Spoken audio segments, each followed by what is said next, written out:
Silent black and white 8mm film was introduced by Kodak in 1932. The film itself was cut from the original 16mm wide film, and this time uses a single line of sprocket holes on one side rather than two lines of sprocket holes that the 16mm film has. Both the thinner film and the single line of sprocket holes really causes a problem for digitizing, because the sprocket holes really play a big part in the positioning of the frame for you able to do the digitizing. The sprocket holes define the position of the frame to the hole, as well as the position of the frame to the edge of the film, which rides in a film gate channel in the digitizer. If the film gate channel is too wide, let's say a little bit bigger than 8mm, the film can wiggle around, which is a problem. If the film is cut a fraction less than 8mm, that can also wiggle around, causing a problem. Similarly, sometimes the film is slightly wider than 8mm, and that can cause binding in the channel. There's really no easy solution to this. To complicate things further, recreational film came in 50-foot reel lengths so that the camera could be portable.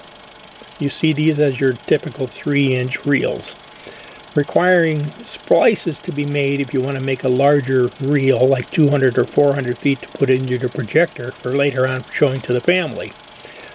A 50-foot roll only provides 3 minutes of filming. Since most of the splicing was going to be done by amateurs to create the larger roll, it really had to be done precisely, because the sprocket hole position, not only relative to each other, but to the next reel or part of the roll, had to also be done precisely. Otherwise, it causes trouble in the digitization process. What you're seeing now is a 100-foot, 6-minute roll from the 1930s. That's black and white, and it was captured with one of these hobby grade digitizers that many of you are familiar with, called the Wolverine Pro. It's also sold under other names. If you watch this, you can see the sprocket holes on the left are positioned relative to as the frame is being captured.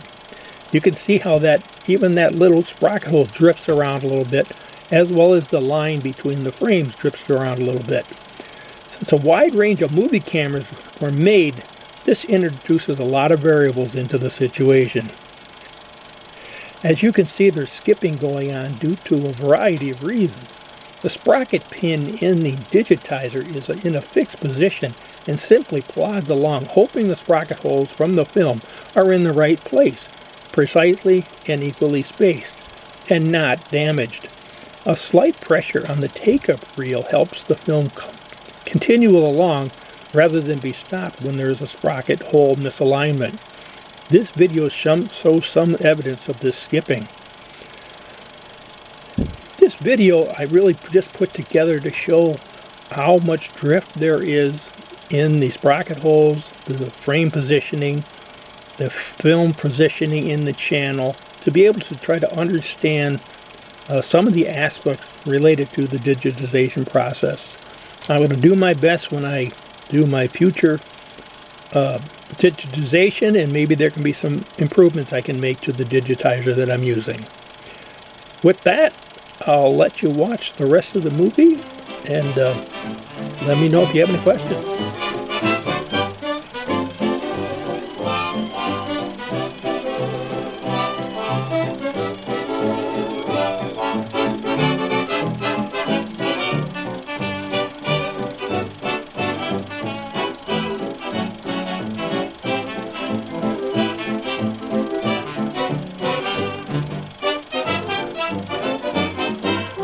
March winds and April showers make way for sweet May flowers, and then comes June, a moon and you.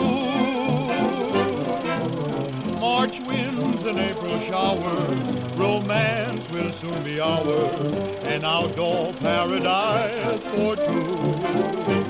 With your lips to mine, in a thrill divine, I'll be so inspired that I'll get you the moon for a toy balloon. Whoa, March winds and April showers make way for happy hours, and May time, June time, love time and you.